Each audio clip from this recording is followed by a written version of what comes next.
Hello guys, and welcome to this episode where we'll be showing you how to download and install VS Code in preparation for our 3 days bootcamp. Okay, so first thing is to get a browser.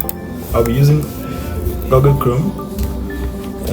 Just type VS Code, Visual Studio Code,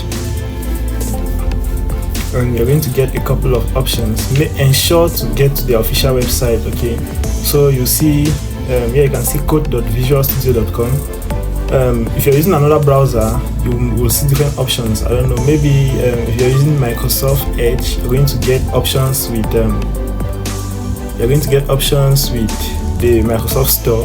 That's not the correct one. Just make sure to get one for the official website, which is code.visualstudio.com, as you can see here. So click on this. It's going to take you to the official site. In this site is a picture showing you what Visual Studio Code is. You see this button at the top.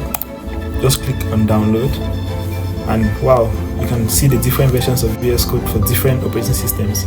You can see the Mac, you can see for Linux, and you can see for Windows. If you're using Windows 10 or Windows 11, just click on this to download the setup. Okay, and you can see our download has started. Okay, download has started. Will soon be done. Don't mind, I already have a copy of this download to my computer. So let's just head over there and install VS Code. So this is it. I downloaded it earlier. So this is Visual Studio Code. Just double click to install. Okay, you see, accept the argument. Just accept the argument and next. You can take next till the end.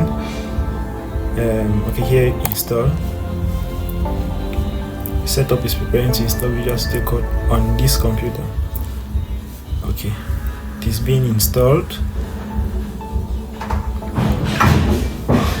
So Visual Studio Code is essentially what we are going to use throughout the 3 days bootcamp. It's going to help you to write your code, and you're going to see everything we're going to do through it. Okay, Visual Studio Code is now installed, and since it's installed, take note that this is just the setup, like the installer. So what we can do is we can delete it because we no longer need it since it's installed. So let me go ahead and delete this. It's deleted. So the next thing to do is okay, we are now on our desktop. We can now search for Visual Studio Code here, VS Code. You can see the application which is installed. Have it opened, and yes, you can now see welcome to the welcome screen. So this is the environment where you're going to be writing your code to produce the stunning websites we're going to be doing. So hurry and download this. Make sure it's installed also, and get ready for the 7th, 8th and 9th of December. Thank you.